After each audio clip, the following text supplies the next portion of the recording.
Movie బాగుందండి, చాలా బాగుంది. 10/9 ఇవ్వచ్చు, మనం బీజిఎంకే ఇవ్వచ్చు. So very much happy. Climax కానీ ప్రీ ఇంటర్వెల్ కానీ చాలా బాగున్నాయి.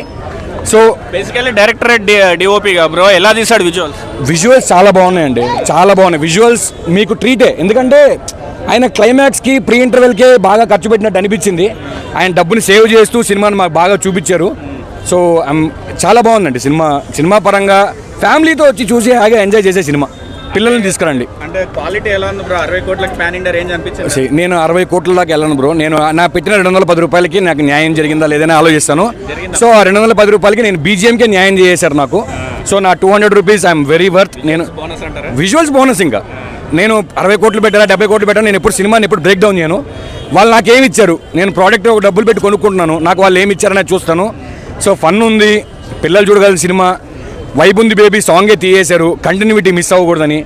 సో చాలా హ్యాపీ ఫీల్ అయ్యాయి, ఎందుకంటే ఆ మధ్య స్టోరీని మధ్యలో ఆపకుండా వైబ్ ఉంది బేబీ పాట తీసేయడమే కరెక్ట్ అనిపించింది. ఖచ్చితంగా అండి, బ్రేక్ రావాలి. ఆయన పడ్డ ట్రామాకి ఆయన స్క్రీన్ మీద చూస్తుంటే చాలా హ్యాపీగా ఫీల్ అయ్యాను. ఫైనల్గా నేను చెప్పాను ఇందాక కూడా, was a Manchu Manoj fan.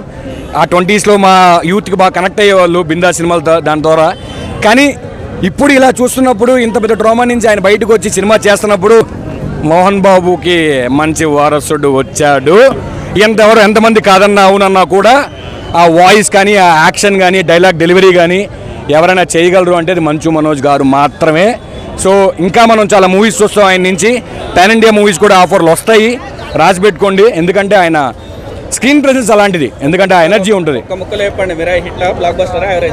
Hit అండి, బ్లాక్ బాస్టర్ అంటే ఇంకా ఫ్యామిలీ ఆడియన్స్ అడుగు పెట్టిన బట్టి మనం చెప్పొచ్చు. ఎందుకంటే హనుమాన్ కూడా ఫ్యామిలీ ఆడియన్స్ ఆడిచ్చారు, అంత హిట్ అవుతుంది వాళ్ళు అనుకోలేదు. బట్ ఇక్కడ ఏంటంటే ఫ్యామిలీ ఆడియన్స్ వస్తారు, వచ్చి మళ్ళీ హిట్ని బ్లాక్ బాస్టర్ చేస్తారు.